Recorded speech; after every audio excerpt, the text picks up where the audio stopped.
इन दिनों हिंदुस्तान में दो यात्राएं चल रही हैं। एक गांधी जी के पोते के द्वारा चालू की गई, जिसका नाम है नफरतें छोड़ो भारत जोड़ो यात्रा।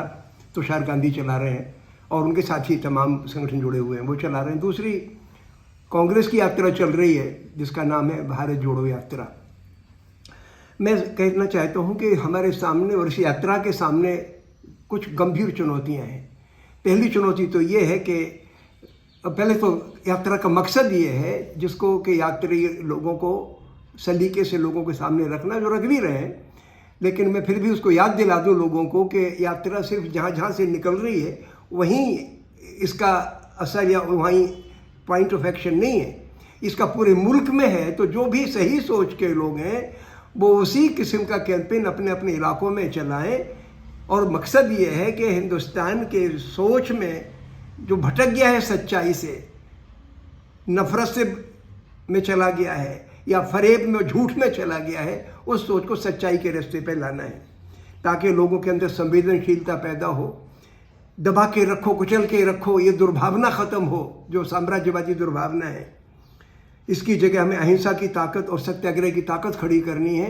ये काम पूरे मुल्क में करने का है। यात्रा ने तो हमें एक हौसला दिया, एक वातावरण बनाया है कि भाई अब आप इस किस्म की बात करो। तो जितने भी जागरूक लोग हैं वो अपने अपने गांव, कस्बों, शहरों में इस किस्म की का अभियान चलाएं, इस किस्म की बातचीत रखें लोगों के सामने। और मैंने पिछली मर्तबा भी कहा था कि कम से कम गांव में दो दो लोग सच्ची बात करने वाले, हौसले से और नम्रता के साथ रखने वाले खड़े करने की ज़रूरत है। दूसरा काम यह है कि इस वक्त कई सालों से हिंदुस्तान में शोषण बढ़ा है, दमन बढ़ा है, ज़ुबान बंद हो गई, यहाँ तक कि यूनिवर्सिटीज़ वगैरह में भी ज़ुबान बंद हो गई। तो उसको फिर से ज़िंदा करना है।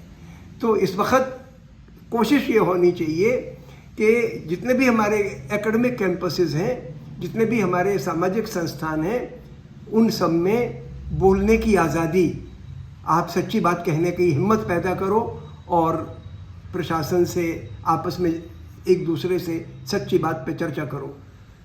तो ये मैं चाहता हूँ कि ये तो इस मकसदों को अपन सामने रखें। चुनौतियाँ सबसे बड़ी 3 प्रकार की हैं। पहली चुनौती तो हुकूमत की तरफ से है।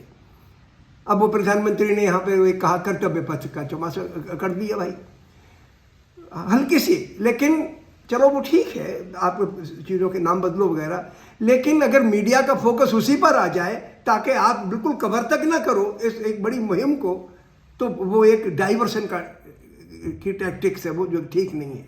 दूसरा तमाशा इन्होंने किया कि इनके जो कार्यकर्ता हैं वो जगह जगह के साहब वो तो शर्ट कौन सी पहन ली, कितने पैसे की शर्ट है, बच्चे इनकी प्रोग्राम में क्यों शरीक हो रहे हैं वगैरह वगैरह, विवेकानंद के स्मारक पे क्यों नहीं गए। इसमें कई बातें झूठ भी हैं, लेकिन अगर इनमें से कुछ बातें सच्ची भी हैं लेकिन वो बेमानी है। आप किस बात को लेके गुमराह या लोगों को उलझाने की कोशिश कर रहे हो, वो ठीक नहीं है। तो ये सबसे बुरी चुनौती तो ये है। और ख़ासतौर से जब यात्रा उन राज्यों में पहुंचेगी जहाँ पे कि जुनूनी कैडर ज़्यादा मजबूत है, तो वहाँ पे प्रशासन का रुख क्या रहता है, इन संगठनों का जो अतिवादी संगठन है, जुनूनी संगठन है, उनका क्या रुख रहता है, इस बारे में जागरूक रहने की ज़रूरत है। मीडिया का ब्लैकआउट दूसरा, मीडिया बिल्कुल कहीं भी नकली घटना घट जाए या हल्की घटना घट जाए उसको तो तूल ले बैठता है। और इस प्रकार की मुहिम को मैं बताना चाहता हूँ कि ये मुहिम हमें गांधी जी के डांडी मार्च की याद दिलाने वाली है। और विनोबा जी ने कई बरस जब भूदान आंदोलन चला तो पदयात्रा की, पूरे मुल्क में पदयात्रा की, उसकी याद दिलाने वाली है। इस यात्रा की को 3500 किलोमीटर का रास्ता तय करना है, 150 दिनों तक चलना है और सब लोग रोज 25 किलोमीटर चलते हैं। ये बहुत बड़ी बात है। मैंने यात्रा निकाली थी अभी दिल्ली में 2 साल पहले, करीब 11 दिन 10 दिन की यात्रा थी, 5 अगस्त से 15 अगस्त तक। लेकिन मैं सवेरे से शाम तक पर्चे बांटता चलता था दिल्ली के अलग अलग इलाकों में, तो मुश्किल से 15 किलोमीटर चल पाता था और थक जाता था। और जब 15 दिन पूरे हो गए, 11 दिन हमारे पूरे हुए, तो मैंने बड़ा राहत महसूस की कि आज मुझे थोड़ी शांति मिली। पाँव में थकान, यानी थकान आती ही है, बशर्ते कि आपको एक हौसला अंदर से होता है कि भाई हमें इस मुल्क को आगे ले चलना है, यहाँ दिमाग में जो जहर भर गया उसको साफ करना है, तो अपन को ताकत मिलती है। और वही ताकत आपको जिंदा रखती है, वही आपको चलाती है। तो वो कार्य में तो अपील करना चाहता हूँ इन सारे के सारे लोगों से जो इसमें हिस्सा ले रहे हैं, चाहे भले ही कुछ लोग 4 दिन के लिए जाएं, कुछ लोग लगातार चलेंगे, तो आप लोग बस अपने अंदर हिम्मत रखें, क्योंकि आप एक सही काम कर रहे हैं। एक बात और मुझे कहनी है, अपने देश में यात्राएं ज़्यादातर जो चली हैं, वो रथ यात्राएं वगैरह चली हैं, वो वाहनों पे चलती हैं, और उनके पीछे मीडिया का बड़ा सपोर्ट रहता है, उनके पीछे व्यापारी तबके का बड़ा सपोर्ट रहता है, बहुत ग्लैमर रहता है उसके पीछे, ये उससे हट के चीज़ है। तो आप इस संख्या पर ना जाएं कि इसमें 1 लाख लोग जमा हो रहे हैं, 4 लाख लोग जमा हो रहे हैं, कि 10 लाख लोग जमा हो रहे हैं कि नहीं। भाई वो तो जो हमारे देश में मंदिर का मोबिलाइजेशन था, लाखों लोगों का था, लेकिन उससे निकला क्या? उससे निकला ये कि हमारे अंदर का इंसान मरा, हमारे अंदर की सच्चाई मरी। इसका क्या माने?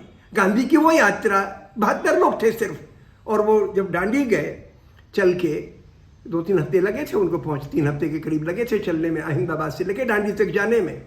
लेकिन उस शख्स ने हिंदुस्तान के लोगों की रूह को हिलाया कि आपको झूठ नहीं बोलना है, कितनी भी उत्तेजना हो, हिंसा नहीं करनी है, गलत कानून का प्रतिकार करना है, डरना नहीं है। जमीन और घर कुड़क हो जाए तो करा लेना है, लेकिन प्रतिकार, हिंसक प्रतिकार नहीं करना है। वो इंसान को इंसान बनाने का आंदोलन था। और फिर नतीजा ये निकला कि जब गांधी ने मुट्ठी भर नमक उठाया 6 अप्रैल 1930 में दांडी पे जाके, तो पूरे हिंदुस्तान में 50 लाख लोगों ने नमक कानून तोड़ा। असर पड़ता है, इसलिए हम ये फिक्र ना करें कि आज ये यात्रा चल रही, इसका अंजाम क्या होगा। अंजाम पार्टी पर क्या होगा ये दीगर बात है, अंजाम हमारे सोच पर क्या होगा ये महत्वपूर्ण है। हर इंसान को अपने सोच में ताजगी लानी है। जो इमेजेस बना रखी हैं अपने गरीब देशवासियों की, उन पे बादशाहों की इमेजेस थोपना, परदेशियों की इमेजेस थोपना, इस दुर्भावना से हमें आज़ाद होना है। इसको करने की ज़रूरत है। मैं चाहता हूँ कि हम सब लोग इस प्रकार की एक अनोखी मुहिम चली है मुल्क में, उसको ताकत दें और अपने अंदर आत्मनिरीक्षण की सलाहियत पैदा करें। बहुत बहुत शुक्रिया।